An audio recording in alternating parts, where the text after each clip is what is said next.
حي على الفلاح. Speaking from an intimacy point of view, there are a couple of guidelines that you need to understand. And this is from both perspectives. So first, let us talk about what is halal and what is haram. The general script, the general point, the general rule when it comes to intimacy is that everything is halal until proven haram.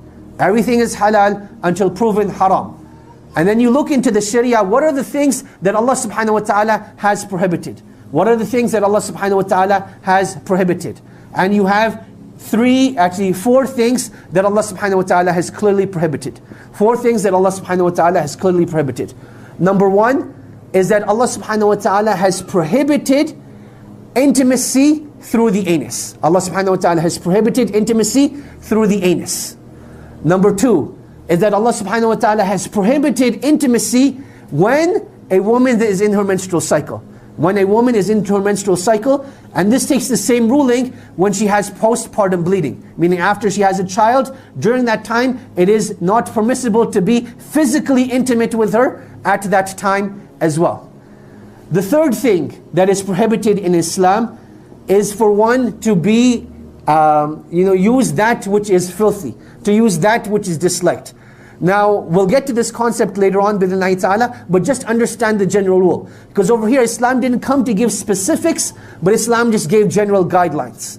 And then the fourth principle, and the fourth rule you should know when it comes to intimacy, is that Islam prohibits people being wasteful. Islam prohibits people being wasteful. Now, a lot of the uncles and aunties, they may be thinking, what on earth is going on over here? I'm going to explain briefly and in as clean of a way as I possibly can, bi'idhnillahi ta'ala. So the general guidelines is that everything is halal until proven haram, and those are the four things that Allah subhanahu wa ta'ala has prohibited. So the first thing we mentioned is that Allah subhanahu wa ta'ala, He has made intimacy through the anus clearly haram. And in fact, this is something that there's consensus on, that there's no disagreement upon, that this is prohibited. This is prohibited and is not allowed. And the same thing applies to the second one as well, that during menstruation and during postpartum bleeding, it is not permissible to have marital relations at that time. And I want to make that very clear, that a husband and wife, they can be intimate in the sense that they can hold hands, they can kiss one another, they can enjoy one another in every single way, except for having marital relations. Except for having marital relations. That is what applies to the first two. They can enjoy one another in every way, except for having marital relations at that time. Then number three, we said, a person should not be filthy. A person should not be filthy. What does this general guideline mean? This general guideline means it encompasses two main things. Number one is the way that we speak with one another. So for example, living in our culture, there's this culture of being very vulgar while having marital relations. That is not allowed in Islam. To use bad words and to curse, even when a person is having marital relations with his wife, this is not the way that they should be. But rather there's a level of humanity and a level of dignity that needs to be retained. And this is something that, is left for the non-Muslims and has nothing to do with Islam. And you'll notice that, you'll come to see this, that this is like one of the diseases of like watching pornography, is that you start developing cultures of intimacy that are not allowed in Islam. And then you view it so many times that a person starts to think that, this is the way marital intimacy is meant to be. This is the way that marital intimacy is meant to be. Related to this third point, this third principle as well, is that one should not be filthy. So you will notice that again in Western culture, they'll use a whole bunch of products that are not, for the lack of better words, hygienic. They're things that are not hygienic. I'm not going to educate you about them if you don't know what they are. If you know what they are, seek refuge from Allah that you never find someone who wants these sort of things. So those are the sort of things you have to avoid. Then the fourth thing is that you're not meant to be wasteful. That you're not meant to be wasteful. And this is something that you'll find in the books of old, that certain things that you're allowed to use in intimacy, certain things that you're not allowed to use in intimacy. So the question arises, are you allowed using food while being intimate? Are you allowed using food while being intimate? And the answer to this is yes, as long as you're consuming that food. So for example, I'm going to throw out names of foods, you figure out what to do with them. So when you talk about like chocolate sauce, you talk about whipped cream, you talk about, those sort of things, these are things that you're allowed to use. These are things that you're allowed to use. But at the same time, a person should not be wasteful. A person should not just use these things and then throw these things away. But rather, you're meant to consume them and not be wasteful. Now, those are general guidelines. Those are general guidelines. Now, why do I mention these sort of things? That as Muslims, there needs to be a safe space. You'll notice that when a person will have a question, they're not going to feel comfortable to speak to the imam. They're not going to want to speak to the brother that they see in the masjid.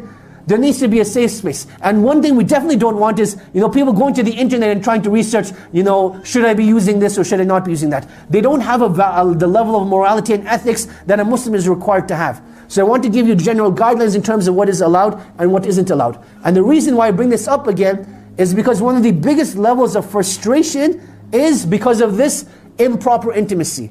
That the parents, they got the children married, they're like, beta, beti, you're now officially married, go figure things out yourself.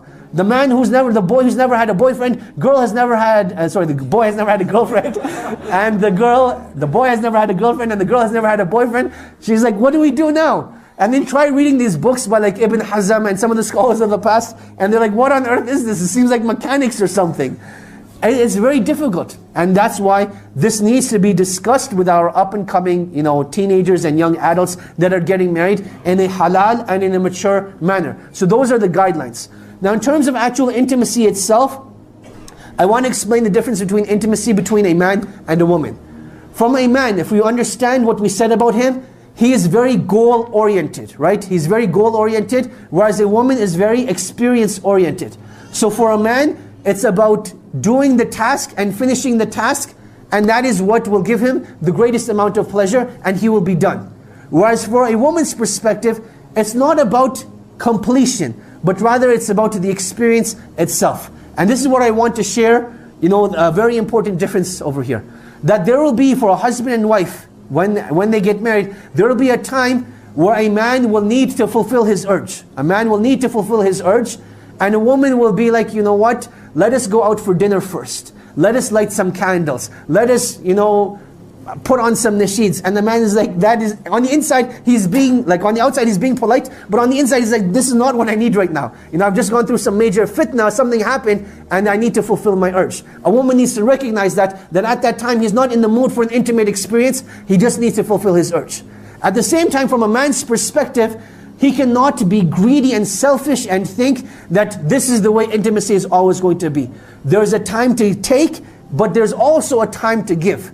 So from time to time, yes, you will have to fulfill your urges, but at the same time, you'll want to make sure that you're giving back to your spouse as well. You'll want to make sure that you're giving back to your spouse as well. And this is something that you will learn to discuss with one another, experience with one another, and grow with one another. And I cannot emphasize enough the importance of communicating over here. That a lot of times, a husband and wife, they'll be having problems in their intimacy, but they're like, what? It's going to stay in the dark. We're not going to discuss it. We're not going to do anything about it. We'll just continue living as it is. But a breaking point eventually comes, and nothing gets solved, and the relationship eventually breaks down. So it's very important that a husband and wife, they agree amongst themselves that, what? We may not know anything about intimacy coming into the marriage, but now that we're married, Allah has made us halal for one another. Let us enjoy this experience. Let us enjoy this experience, and let us learn about it as well. So if there's something that you like, tell your spouse about it. If there's something that you dislike, tell your spouse about it. Rather than holding those feelings inside and repressing those emotions, deal with them up front, and it makes things a lot easier. Rather than leaving your spouse to guess, what does my spouse like, what does my spouse not dislike, be open about it, be frank about it, but be, ethical and moral about it as well. That there's no need for vulgar descriptions, and be, sane and humane, and speak about it in a mature manner.